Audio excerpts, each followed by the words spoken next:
As feras estavam rodeando algo no chão. Quando ela se aproximou mais um pouco, percebeu algo impossível. Uma mulher estava enterrada viva até o pescoço, mas o que ela descobriria depois de salvá-la era ainda mais assustador. Mas antes de começarmos, comenta de qual cidade você está ouvindo esse relato e não se esqueça de se inscrever no canal para que você possa ouvir mais histórias como essa. Vamos lá! Me chamo Teresa. Teresa Aparecida Borges. 54 anos, pele cozida de sol, mãos que já não ficam macias nem quando chove 3 dias seguidos. Vivo numa fazenda pequena no interior do Maranhão, a 18 quilômetros de Barra do Corda, numa estrada de terra que o mapa quase não registra. Quando Antônio era vivo, a gente chamava essa terra de nossa. Depois que ele foi, ficou sendo minha, mas sem a mesma leveza da palavra. Não é reclamação, é só a verdade. A fazenda tem nome, Boa Esperança. Antônio escolheu. Ele gostava de nomes com promessa dentro. Dizia que a terra sentia o que a gente punha nela, até o nome. Eu nunca discuti isso com ele, e agora que ele não está, eu continuo chamando assim. Boa Esperança, às vezes faz bem repetir. A casa é de tijolo, telhado de telha canal, varanda de madeira velha que range quando o vento vem do norte. 3 quartos, sendo que 2 ficam fechados. A cozinha é grande, porque Antônio gostava de cozinha grande. Dizia que cozinha pequena deixa a mulher nervosa. Eu ria. Hoje a cozinha grande só parece maior. A rotina aqui é assim. Acordo antes do sol, fervo água, tomo café com biscoito seco, dou de comer às galinhas, confiro o pasto. Olho os 2 bois que sobraram, Nego e Pardo, e vejo se estão bem. Volto para dentro. Faço alguma coisa de comer para mim. Sento na varanda quando não está quente demais. E quando está quente, fico dentro mesmo, perto do ventilador de mesa que Antônio comprou numa cidade maior e trouxe num dia de aniversário meu. Ninguém vem aqui com frequência. Tem o Geraldo, que passa de moto uma vez por semana com mantimentos que eu peço por mensagem de voz. Tem a dona Francisca, que mora a 4 quilômetros e às vezes manda o neto me visitar quando acha que estou precisando de companhia. O menino tem 11 anos e fica sem jeito, mas eu gosto da visita. Fora isso, sou eu e o que a terra me dá. Naquela semana de maio, o calor estava seco demais para essa época do ano. O capim havia amarelado mais cedo, e eu podia sentir o cheiro de terra ressecada mesmo dentro de casa, com a janela fechada. O céu ficava branco durante o dia, daquele branco que cansa os olhos. À noite, os grilos não paravam. Era um canto constante, insistente, como se eles também precisassem preencher alguma coisa. Fazia 3 anos e 2 meses que Antônio havia morrido. Infarto fulminante, disseram. Estava aqui mesmo, na varanda, tomando cachaça com limão numa tarde de domingo. Eu estava dentro lavando louça. Quando saí para chamar para jantar, ele já estava deitado na cadeira de uma forma que eu soube na hora. Não precisei de médico para saber. O corpo da gente reconhece o que os olhos ainda não querem admitir. Naquele dia, eu fiquei em pé por muito tempo ali na varanda. Não sei quanto tempo. Depois liguei para o filho do Geraldo, que tem carro. Depois liguei para o padre de Barra do Corda. Depois sentei no chão porque as pernas não aguentaram mais. Chorei por dias. Depois parei de chorar e comecei a trabalhar. É o que se faz. Não tenho filhos. Antônio e eu tentamos. O destino decidiu diferente. A gente fez as pazes com isso ao longo dos anos, mas essa é uma das dores que não tem fundo. Você acha que chegou lá embaixo e descobre que ainda tem mais. Aprendi a não revirar esse chão. Nessa tarde de quinta-feira, a tarde que mudou tudo, embora eu não soubesse disso ainda, eu estava com a preocupação de uma semana. Nos últimos 4 dias, quando a noite fechava, eu ouvia uns uivos vindos do lado do Mato Grosso, perto da divisa dos fundos da propriedade. Um som estranho, arrastado, diferente do cachorro selvagem que às vezes aparecia por ali. Falei para o Geraldo quando ele veio. Ele franziu a testa e disse que podia ser hiena. Eu disse que não tinha hiena aqui nessa região. Ele concordou, mas disse que às vezes aparecia coisa que não deveria aparecer. Animais que migram, que perdem o caminho, que chegam onde ninguém espera. Fiquei com aquilo na cabeça. Na quinta à tarde, depois que o sol começou a afundar e o calor deu uma trégua pequena, peguei o cabo de enxada que uso quando preciso andar no mato. Mais pela segurança de ter algo na mão do que por acreditar que vou lutar com alguma coisa. E fui caminhando devagar em direção à parte de trás da propriedade. O caminho até lá são uns 300 metros de pasto seco e depois uma faixa de transição, onde o capim vai ficando mais alto e os arbustos aparecem. Eu conheço cada palmo.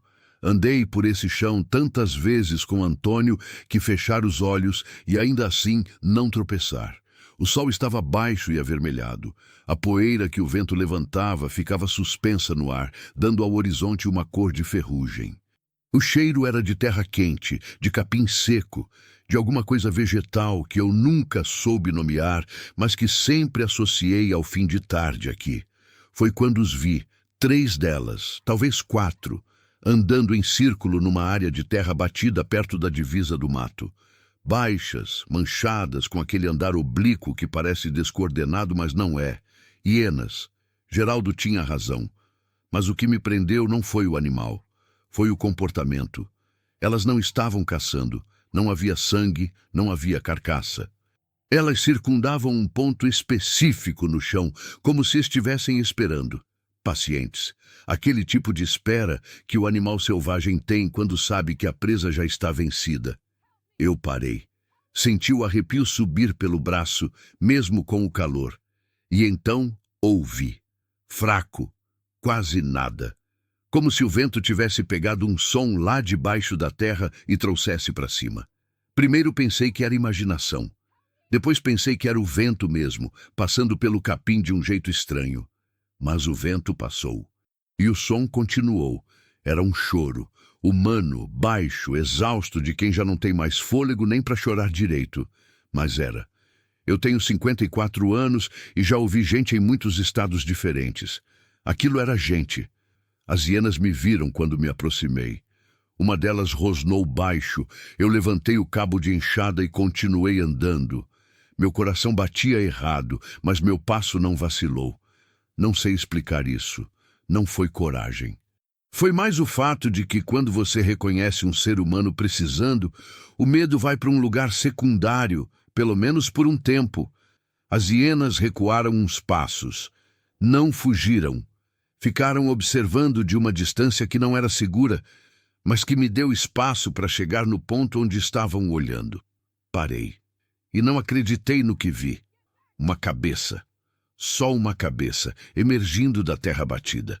Rosto feminino, coberto de poeira e de trilhas de lágrimas que haviam secado e voltado a escorrer várias vezes.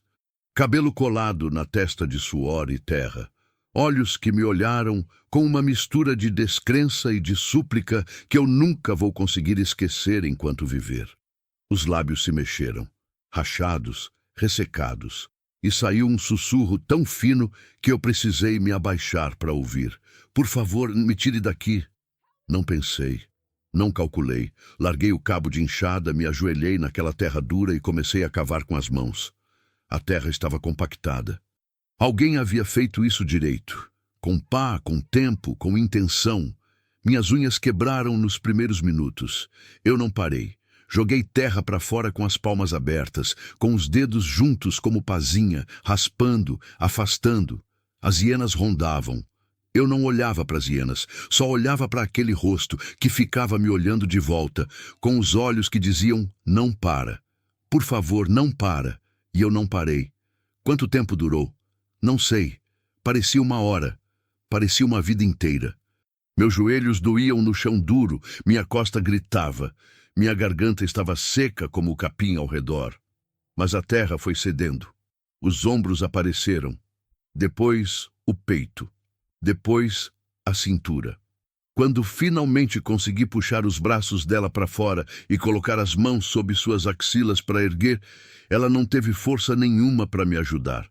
Estava mole, pesada com o próprio esgotamento. Eu puxei com tudo que tenho. que é pouco, mas era o que havia. Ela saiu da terra com um som surdo. Ficou nos meus braços por um segundo, depois o corpo dela afrouxou completamente. Ela tinha desmaiado. As hienas deram um passo em direção a nós. Eu peguei o cabo de enxada do chão sem largar ela e bati no ar, gritando um som que não era palavra nenhuma. Era só ruído, força, recusa. Elas recuaram. Arrastei ela até a caminhonete que havia deixado no pasto.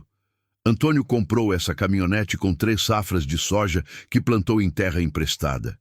Ela tem 200 mil quilômetros e uma porta do lado do passageiro que abre pela metade. Mas funcionava, sempre funcionou quando precisei. Coloquei a mulher no banco, a cabeça dela tombou para o lado. Entrei, liguei o motor, fui embora. No espelho retrovisor, vi as hienas ficarem para trás, pequenas, até sumirem na poeira que a caminhonete levantou. O sol havia quase desaparecido quando cheguei em casa. O céu estava daquela cor roxa que o Maranhão faz antes da noite entrar de vez. Bonito demais para um momento como aquele. Eu carreguei a mulher até o quarto que ficava fechado, o quarto de hóspedes que nunca mais havia tido hóspede. Pus ela na cama. Tirei as sandálias que estavam enterradas de terra. Limpei o rosto com um pano úmido. Peguei água e molhei os lábios dela com os dedos, porque ela não tinha consciência para beber. Depois sentei na cadeira do canto e fiquei olhando. E pela primeira vez em 3 anos e 2 meses, o silêncio dentro de casa tinha outra coisa misturada. Outra respiração. Fraca, mas presente. E eu, que havia aprendido a viver sem precisar de mais nada, percebi que aquela respiração fraca do lado estava me fazendo sentir uma coisa que eu havia guardado fundo demais para reconhecer rápido. Presença. Lá fora, os grilos continuavam. O vento bateu na janela de madeira. A noite entrou como sempre entra aqui, devagar, total, sem pedir licença. E eu fiquei sentada, de guarda, esperando aquela mulher abrir os olhos, sem saber ainda o que ela traria junto. Fim do capítulo 1. Capítulo 2. O nome que ela carregava. Ela ficou inconsciente até quase a meia-noite. Eu não dormi. Não tentei. Sentei na cadeira do canto do quarto e fiquei escutando a respiração dela mudar de ritmo ao longo das horas. Primeiro, muito rasa. Quase imperceptível. Depois mais funda, quando o corpo dela entendeu que estava em lugar seguro e começou a soltar o que havia segurado. Já vi gente dormindo de muitas formas. Antônio dormia de costas, com a boca levemente aberta, e às vezes roncava de um jeito que me acordava e me fazia rir no escuro. Esse tipo de sono tem leveza. O sono daquela mulher não tinha leveza nenhuma. Era o sono pesado de quem estava fugindo até dentro do inconsciente. Levantei 2 vezes para verificar se ela respirava bem. Na segunda vez, me aproximei mais e percebi que os lábios ainda estavam rachados e secos demais. Peguei o copo d'água e molhei os dedos. Passei nos lábios dela com cuidado. Ela engoliu em seco sem acordar. O corpo sabia o que precisava mesmo, sem a consciência estar presente. Enquanto esperava, fiz o que faço quando não consigo dormir. Levantei, fui para a cozinha, acendi o fogão e botei água para ferver. A chama do fogão a gás faz um barulhinho que me acalma. Não sei por quê. Talvez porque seja um som de casa funcionando, de que ainda tem vida dentro dessas paredes. Fiz um chá de erva cidreira que tenho seco num pote desde o ano passado. Sentei na mesa da cozinha com a caneca nas mãos e fiquei olhando pela janela. Não tinha muito para ver, só o escuro e as estrelas lá em cima, que no interior aparecem em quantidade que a cidade não imagina. Fiquei pensando em quem era aquela mulher, quem a havia enterrado e por quê. Porque não tinha dúvida que foi enterrada. Terra compactada daquele jeito, naquele padrão, não é natureza. É mão humana com ferramenta e determinação. Alguém havia feito aquilo de propósito, com calma, sabendo o que estava fazendo. Só de pensar nisso, senti um frio que não era do ar da noite. Quando voltei para o quarto por volta das 11h30, ela estava mexendo. A cabeça se virou de um lado para o outro. Os dedos das mãos se abriram e fecharam, como quem tenta segurar alguma coisa que não está mais lá. Depois, os olhos abriram. Levaram um momento para focar. Vi o exato instante em que ela lembrou onde havia estado antes de apagar, porque os olhos arregalaram, o peito subiu de uma vez e ela ia gritar. Eu me adiantei. Tá em casa comigo, tá salva, pode respirar. A voz saiu mais baixa do que eu pretendia, mas foi suficiente. Ela olhou para mim. Ficou me olhando por um tempo longo, avaliando. Eu deixei. Não me movi, não forcei, não fui mais perto. Apenas fiquei na cadeira quieta, deixando ela me examinar à vontade. Ela precisava decidir se eu era segura. Isso era direito dela. Depois de um tempo que não sei medir, os ombros dela desceram. Não completamente, mas desceram. Água, ela disse. A voz era um fio. Peguei o copo e segurei perto dela. Ela tentou se sentar e não conseguiu. Os braços tremeram. Ajudei a levantar a cabeça com a mão atrás da nuca com cuidado e coloquei o copo nos lábios. Ela bebeu devagar, pausando, como quem reaprendeu o que é líquido. Quando terminou o copo, fechou os olhos por um momento. Mais, ela disse. Fui buscar mais.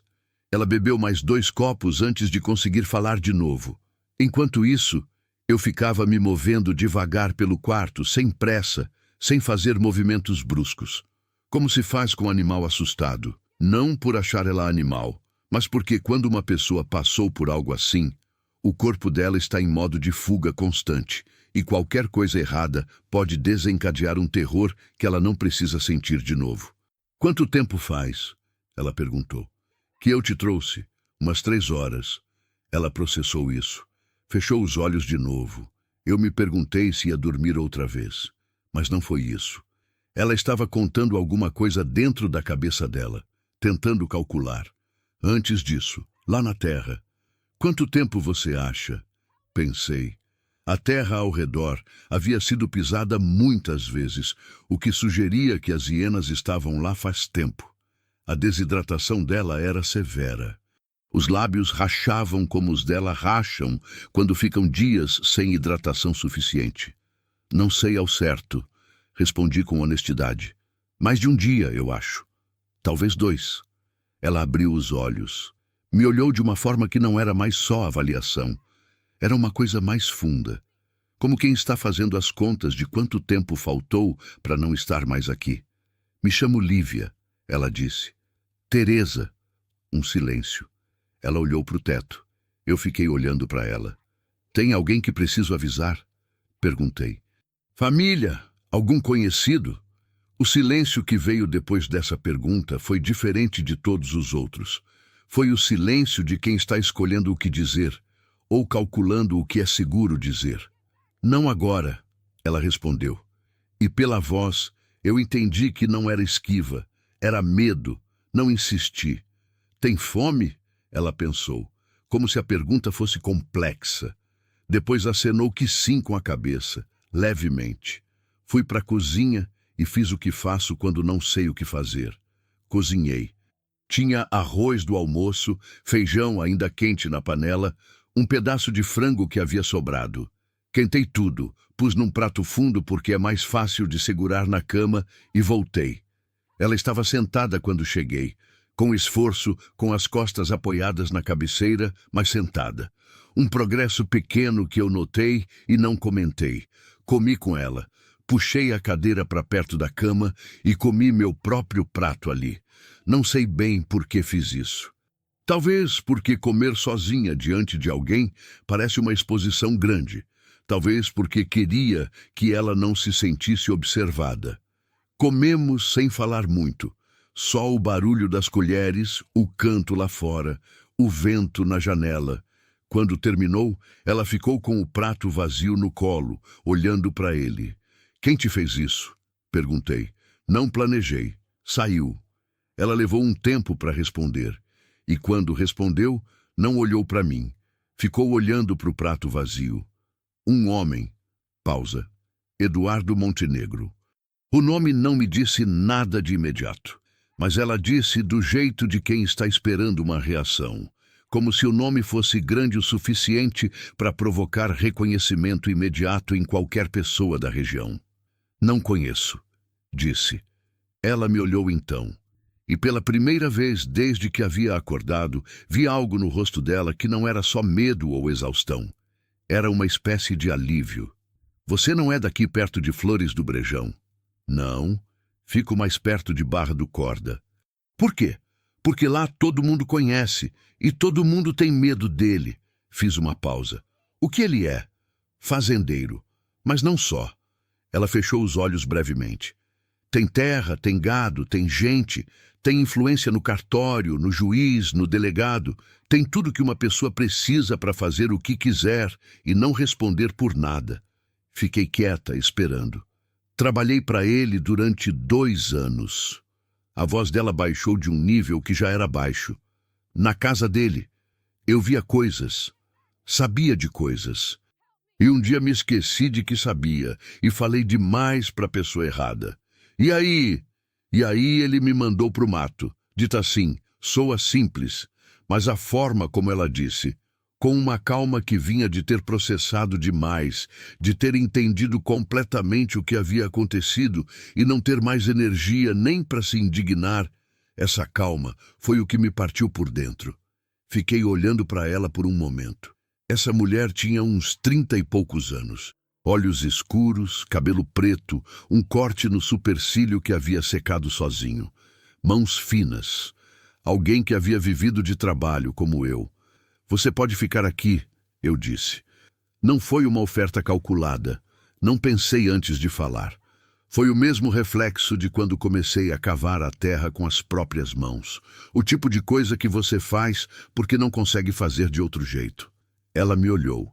E eu vi que ela queria aceitar, mas que aceitar também era um risco. Porque confiar era um risco. Porque qualquer coisa podia ser um risco quando o mundo já havia provado que era capaz de te enterrar viva. Você não sabe no que está se metendo, ela disse. Pode ser. Peguei o prato vazio dela. Mas você já está aqui. Isso aconteceu. Ela não respondeu. Ficou me olhando enquanto eu saía do quarto com os pratos. Na cozinha, lavei as louças devagar. A água morna nas mãos. O barulho dela caindo na pia. Lá fora, os grilos. O vento. E pela primeira vez em muito tempo, aquelas paredes que guardavam tanto silêncio tinham 2 respirações dentro. Fui dormir um pouco antes das 2 da manhã, com a porta do quarto dela entreaberta. Não sei o que vim trazer ao me deitar. Descanso, acho. Mas o sono que veio foi leve, atento, do jeito que só vem quando tem alguém que precisa de você perto. E estranhamente, depois de 3 anos e 2 meses dormindo com o ouvido no silêncio total, aquele sono leve me descansou mais do que o pesado. Fim do capítulo 2. Capítulo 3. Dias de terra e cautela. Nos primeiros dias, ela não falou muito. Eu também não forcei. Tenho o costume do silêncio há tempo suficiente para saber que ele não precisa ser preenchido o tempo todo. Às vezes, as pessoas precisam de silêncio com companhia, que é diferente do silêncio sozinho. No silêncio sozinho, você fica ruminando o que não presta. No silêncio com alguém por perto, você descansa um pouco. Acho que foi isso que Lívia fez nos primeiros dias. Descansou. Ficou na cama o primeiro dia inteiro. No segundo, levantou devagar e ficou sentada na varanda de tarde, quando o sol já não queimava tanto. Eu trouxe 2 copos de suco de laranja e sentei do lado. A gente ficou olhando o pasto por um bom tempo sem falar. Os bois estavam no fundo, o céu estava daquele azul saturado que o interior tem nas tardes de pouco vento. Um anu preto pousou no mourão da cerca e ficou por um tempão, como se tivesse missão ali. Você não tem medo? Ela perguntou em algum momento. De quê? De mim. De que eu traga confusão para sua vida. Pensei antes de responder. Não porque não soubesse, mas porque queria dizer do jeito certo. Tenho uma preocupação, disse. Isso é honesto, mas medo de você não. Ela ficou olhando para o anu. Devia ter, ela murmurou, mas sem agressividade, com uma tristeza de quem já se acostumou a ser tratada como problema. Lívia, eu disse. Ela me olhou. Você não me deu nenhuma razão para ter medo de você, ainda. O ainda foi importante. Não foi ameaça, foi honestidade. E ela entendeu, porque pela primeira vez desde que estava aqui, o canto da boca dela se mexeu num sorriso que não chegou a abrir. Mas estava lá. Foram dias assim, devagar, com cuidado. Ela foi ficando mais forte conforme comeu e dormiu. Eu vi o corpo dela se recompondo de um jeito quase vegetal, como planta depois da chuva, que vai erguendo o caule de pouco em pouco, sem alarde. No terceiro dia, ela me pediu para lavar a própria roupa. No quarto, ela varreu o quarto sozinha. Eu deixei. Não porque eu não fosse fazer, mas porque percebi que fazer as coisas pelas próprias mãos era parte do que ela precisava para se sentir gente de novo. Aos poucos, fui entendendo mais sobre o que havia acontecido com ela. Não de uma vez. Em pedaços, que ela soltava quando sentia que eu não ia usar contra ela, quando o silêncio entre nós estava bom e não pressionado. Eduardo Montenegro era filho de fazendeiro, crescido num ambiente onde dinheiro e mando eram a mesma coisa. Havia herdado terra, expandido com negócios que Lívia descrevia de forma vaga, mas que eu entendi envolverem coisas que não se registra em cartório. Gente que passa pela fazenda dele não passa por acidente.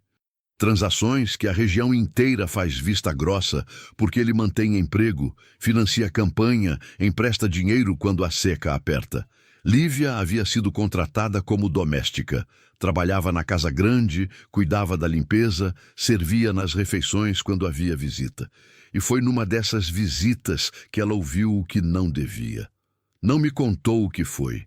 Disse apenas: é o tipo de coisa que destrói uma pessoa se vier à tona. Destrói a reputação, a liberdade, talvez mais. Eu não perguntei mais.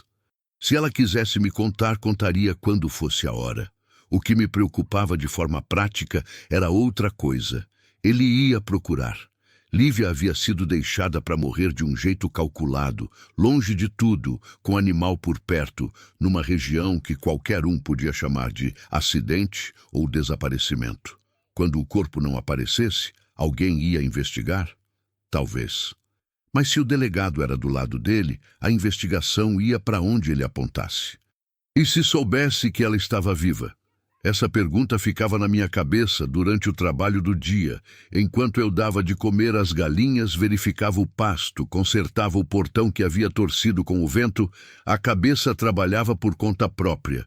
No quinto dia trouxe o assunto. Estava na cozinha fazendo mingau de milho, ela sentada à mesa tomando café. Alguém vai procurar por você? Perguntei de costas. Minha irmã, se eu sumir tempo demais, ela começa a perguntar. E ela é segura? Pausa. Sim, mas ela não tem como me ajudar. Tem filhos pequenos, eu não vou puxar ela para isso. E o que você quer fazer? Outra pausa, mais longa. Não sei ainda, ela disse. Sei que não posso ficar aqui para sempre. Sei que voltar para a região de lá é assinar papel. Sei que ir à polícia... Ela não terminou. Não precisava. Servi o mingau. Sentei. Comemos. Você pode ficar aqui enquanto pensa, eu disse. Não tem prazo. Ela me olhou com aquela expressão que eu já estava começando a conhecer. Aquela onde ela queria dizer obrigada, mas a palavra parecia pequena demais para o que estava sentindo. Por que você faz isso? Ela perguntou. Você não me conhece. Pensei por um momento. A pergunta merecia uma resposta honesta. Antônio, meu marido, comecei. Ele tinha um jeito de dizer que a gente não escolhe quando e onde o destino bate na porta. A gente só escolhe se abre ou não. Fiz uma pausa. Você bateu na minha porta. Ou o destino te trouxe até aqui. Tanto faz. A porta estava aqui. Ela ficou olhando para mim por um tempo. Depois olhou para o mingau. Quando olhou de volta, os olhos estavam brilhando de um jeito que ela estava segurando para não deixar ir. Faz tempo que ninguém me trata como gente, ela disse, baixo quase para ela mesma. Não respondi. Não havia nada que eu precisasse dizer. E o silêncio que ficou entre nós naquele momento foi um tipo diferente de todos os outros que eu havia conhecido naquela casa. Não era o silêncio da ausência, era o silêncio de duas pessoas que estão por um instante completamente no mesmo lugar. Fim do capítulo 3. Capítulo 4. A tempestade. A chuva chegou sem aviso na noite de domingo. Nessa região do Maranhão, a chuva de fim de estação seca tem esse jeito. Não vem construindo, não vem com aquela escuridão gradual que dá tempo de se preparar. Vem do nada, repentina, como se o céu tivesse guardado tudo de uma vez e na hora menos esperada resolvesse largar. Eu acordei com o primeiro trovão por volta da meia-noite. Levantei, fechei as janelas que ainda estavam abertas, verifiquei a porta dos fundos. A chuva batia forte no telhado, aquele tamborilar intenso de telha-canal que você ou aprende a gostar ou aprende a dormir através. Eu já estava dos dois lados, mas essa noite não dormi mais. Não pela chuva, pela preocupação que havia crescido nos últimos dias, silenciosa, como algo que vai se acumulando no canto da cabeça antes de ocupar o centro. Geraldo havia passado 2 dias antes com os mantimentos. Eu havia pedido mais do que o normal. Mais arroz, mais feijão, mais óleo, um pacote extra de café. Ele não perguntou, mas eu vi o olhar dele varrer a casa de um jeito diferente. Geraldo tem esse jeito, não pergunta, mas vê. Eu disse a ele que estava com dor nas costas e que queria ter estoque para não precisar pedir por um tempo. Ele acenou com a cabeça. Não sei se acreditou. Lívia estava acordada quando passei pelo corredor. Vi a luz embaixo da porta. Bati de leve. "Tô acordada", ela disse. Entrei. Ela estava sentada na beirada da cama, com os joelhos dobrados perto do peito, ouvindo a chuva. A vela que eu havia deixado no quarto ainda estava acesa. A luz elétrica havia piscado com o trovão e ela havia acendido por precaução. "Consegue dormir?" perguntei. "Não muito." Me sentei na cadeira. A chuva continuava forte lá fora. O vento sacudia a janela de madeira de um jeito ritmado, insistente. "Tem chuva pesada no Maranhão às vezes", eu disse. "Essa parece ser uma." "Eu sei." Ela olhou para a janela. "Cresci no Piauí. Chuva pesada de interior eu conheço." Ficamos quietas por um tempo. "Teresa", ela disse em algum momento. Você já pensou em ir embora daqui, depois que seu marido morreu?"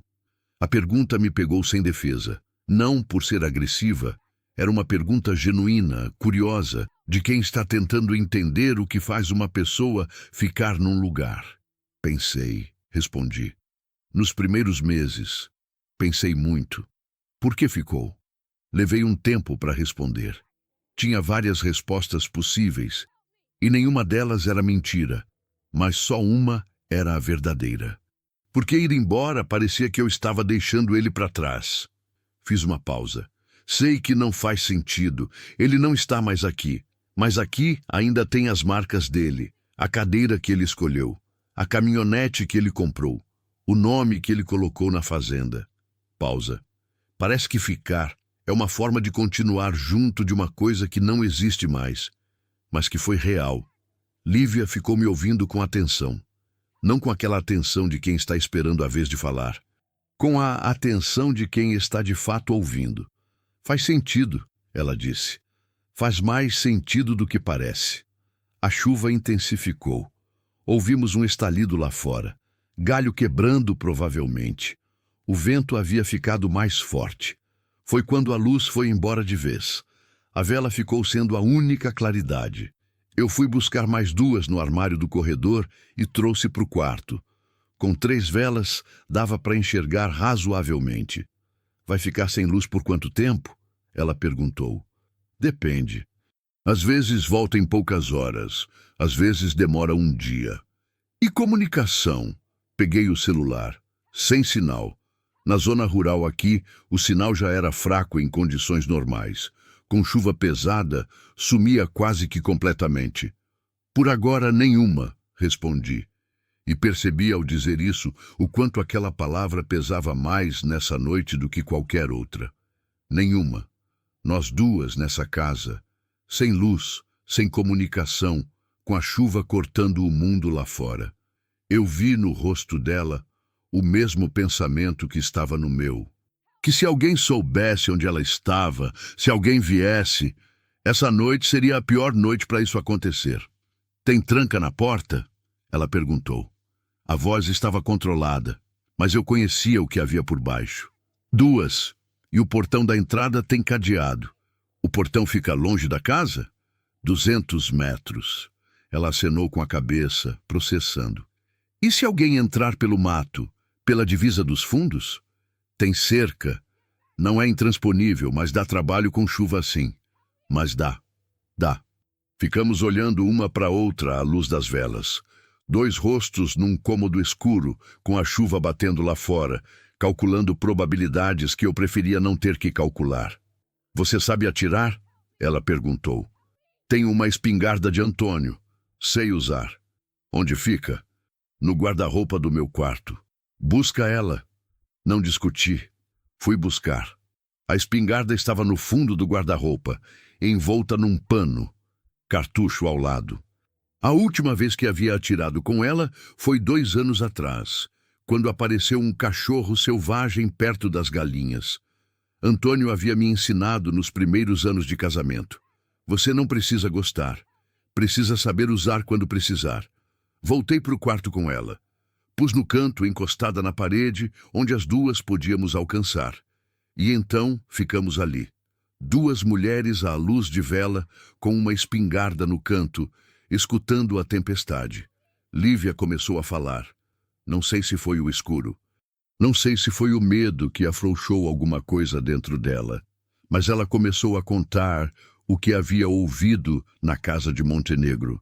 O que havia passado na sua frente numa noite de visita, quando ela servia café numa sala onde achavam que ela não prestava atenção porque era apenas empregada.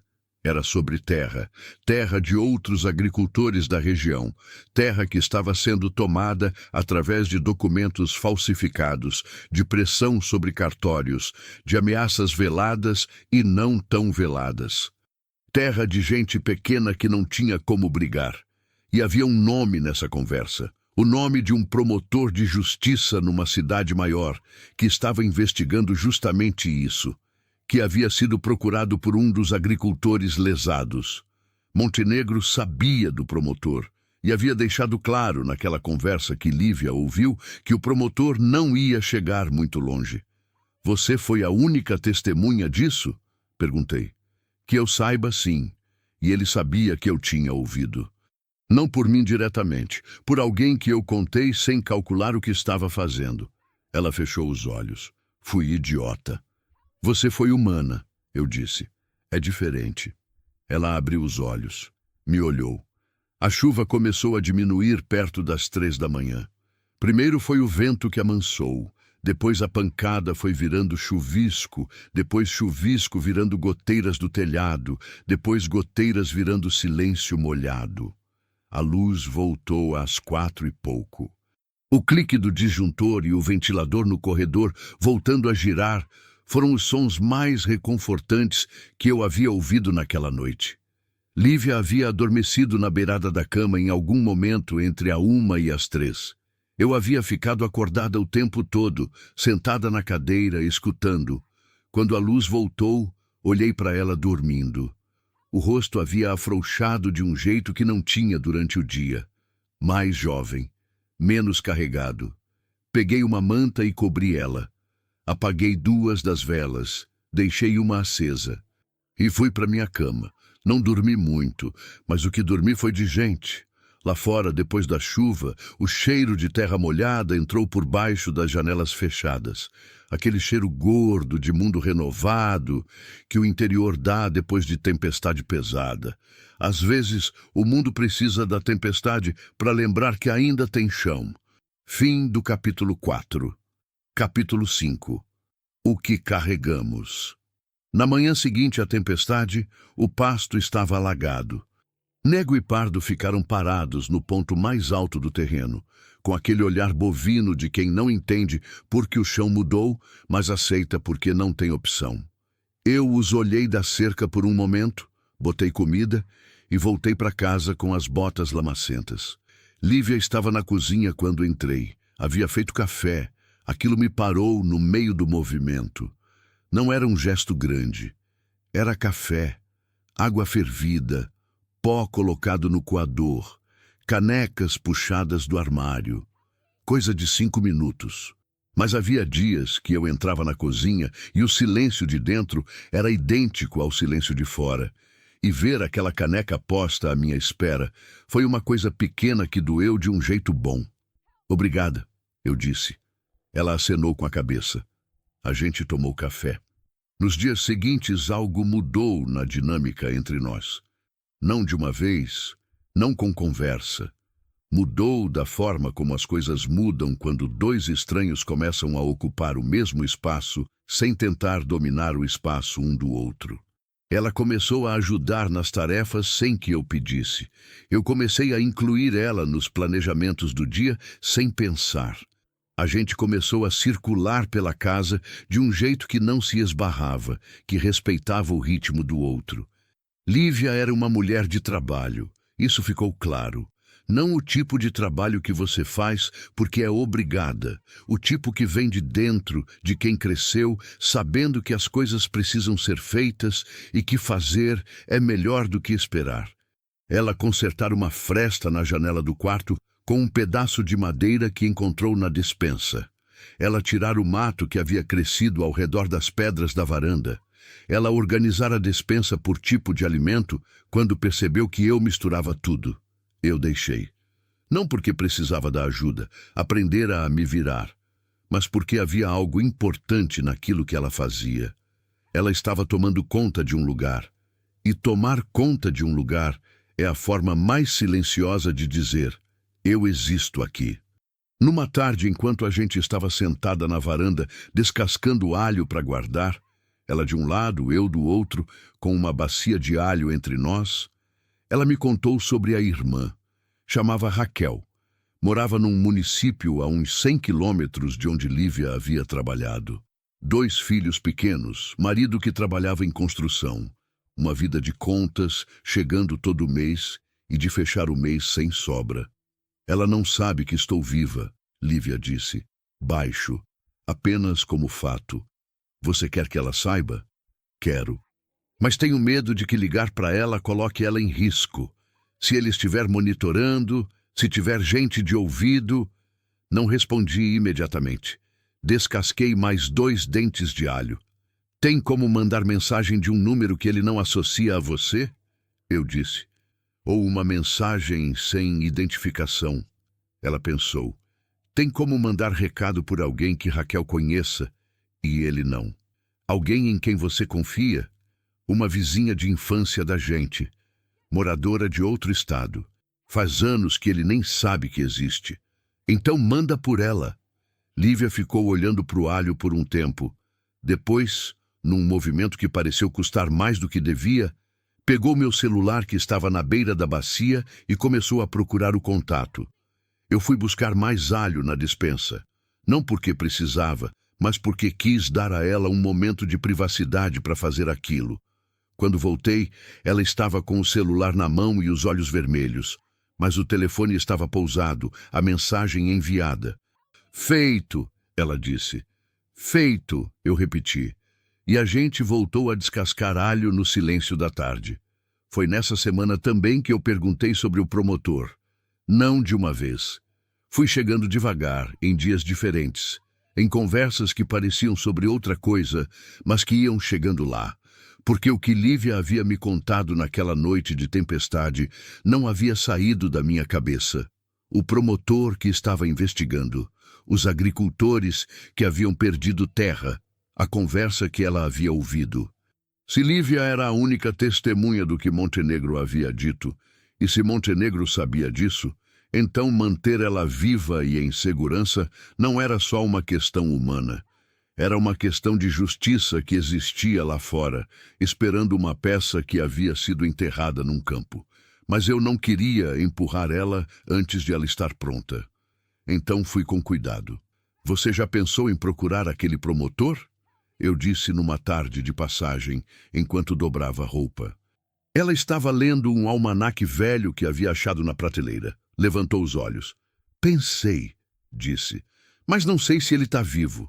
Não sei se está no cargo. Não sei se está comprometido também. Não é para você ir pessoalmente. Dobrei uma camiseta. É para alguém verificar primeiro, de longe, de um jeito que não acende alarme. Ela me olhou. Eu continuei dobrando roupa. Você está me dizendo que tem como fazer isso? Ela perguntou. Não eu diretamente, mas conheço o padre de Barra do Corda. Ele conhece gente, e padre tem trânsito de uma forma que fazendeiro não consegue monitorar. Silêncio. Por que você faria isso? Ela perguntou.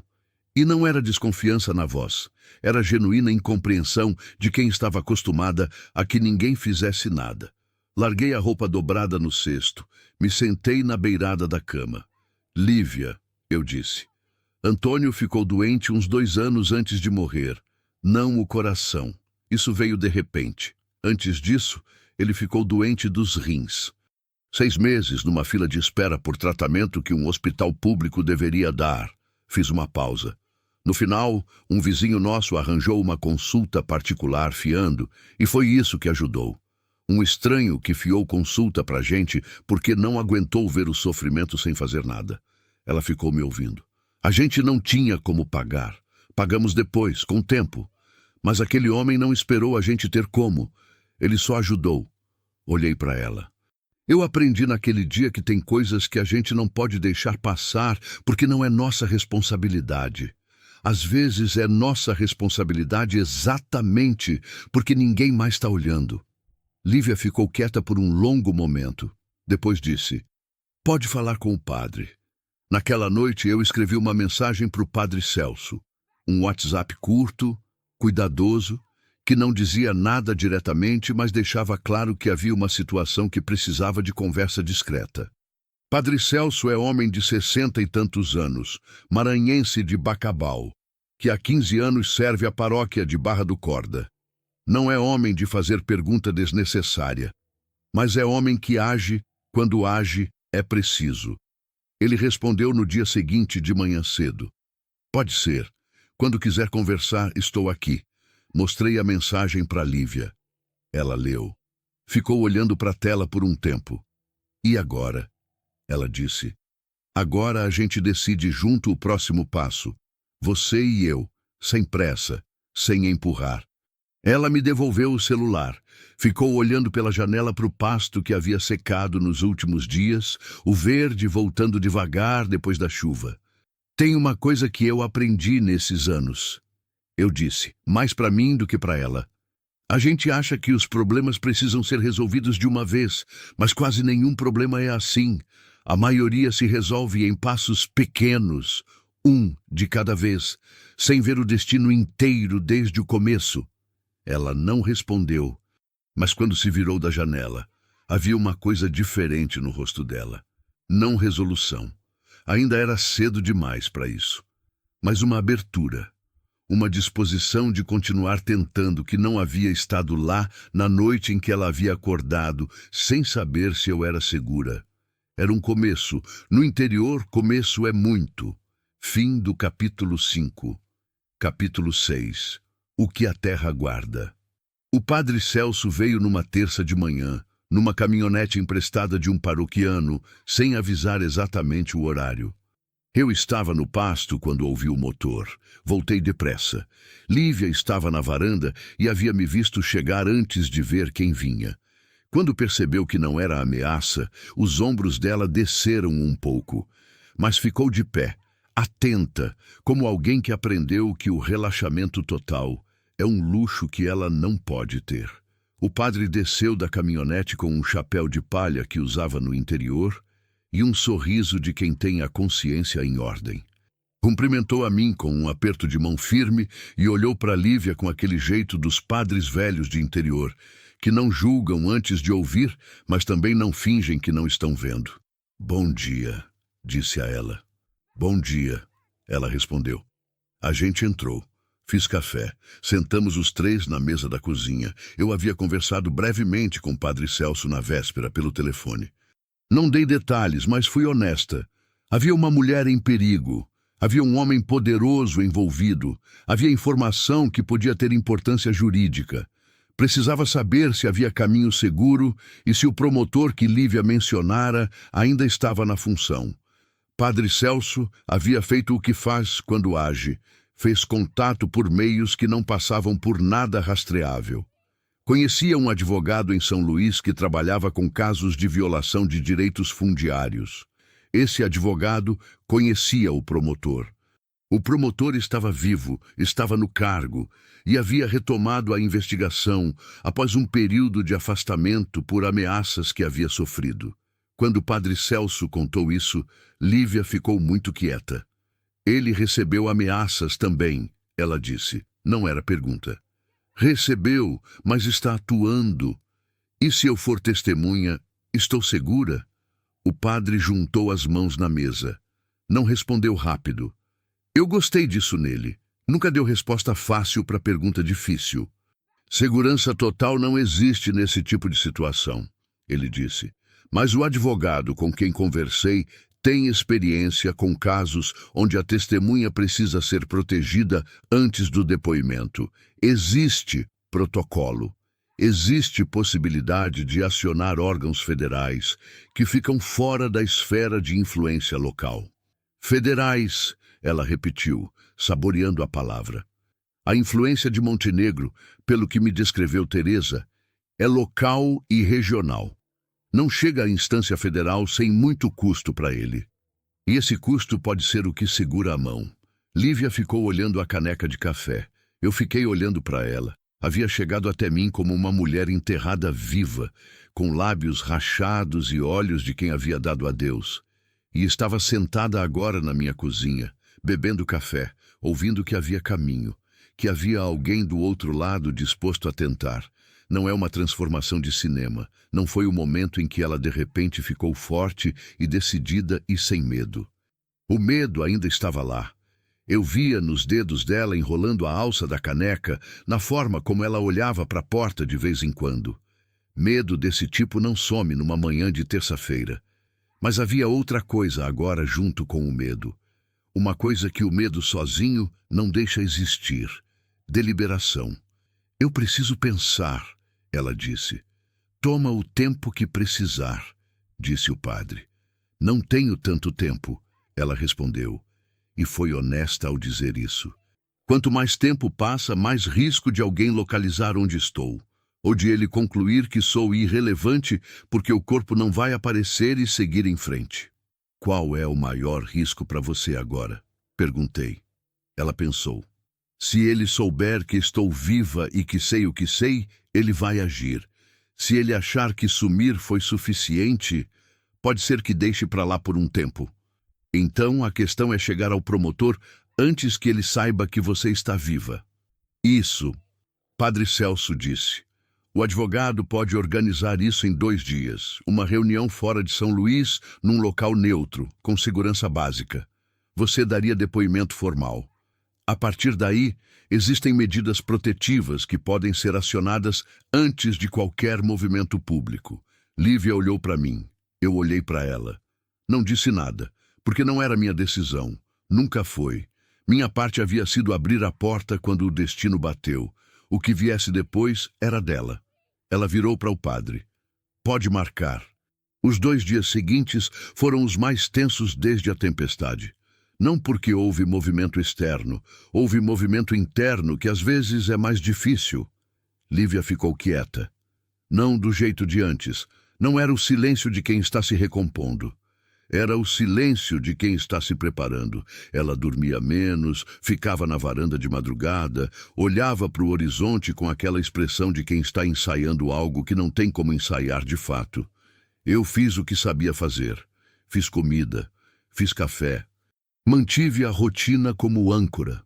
Numa dessas noites, ela veio até a minha porta perto da meia-noite. Eu estava acordada, como havia ficado nos últimos dias. Você acha que vai dar certo? Ela perguntou. Sem rodeio, sem construção, Como quem finalmente pergunta o que estava guardando. Fiquei deitada olhando para o teto por um momento. Não sei, respondi. Mas sei que você tentando é diferente de você enterrada num campo. Silêncio. Sim, ela disse. É diferente. E voltou para o quarto. Na manhã da partida, o sol entrou cedo e forte. O pasto ainda tinha brilho de orvalho quando acordei. As galinhas faziam barulho no galinheiro. Nego estava no ponto de sempre, olhando para nada com aquela dignidade de boi que não precisa justificar a existência. Lívia estava arrumando as poucas coisas que tinha. Uma muda de roupa que eu havia separado, uma mochila pequena que encontramos na despensa. Ela estava organizada, prática, com o rosto sério, mas não fechado. Eu fiz um pacote com comida para ela levar. Pão caseiro que havia feito na véspera, uma garrafinha de água, um pedaço de rapadura embrulhado em papel. Ela olhou para o pacote e ficou em silêncio por um momento. Você vai ficar bem aqui sozinha? Ela perguntou. Aquela pergunta. Ninguém havia me feito aquela pergunta desde que Antônio morreu. Não daquele jeito. Não com aquela preocupação genuína de quem não está perguntando por obrigação, mas porque de fato quer saber. Senti alguma coisa se mover dentro do peito, um nó que havia ficado apertado tempo demais. Vou, eu disse, porque era verdade. E porque dizer aquilo, naquele momento, com aquela pergunta na frente, foi diferente de todas as outras vezes que eu havia dito por reflexo ou por costume. Era diferente porque alguém havia perguntado. Ela me abraçou. Rápido, firme, sem cerimônia. O tipo de abraço que duas mulheres de trabalho trocam quando palavras ficam curtas. Eu segurei de volta por um segundo. Ela entrou na caminhonete do padre. Pela janela abaixada me olhou. Teresa.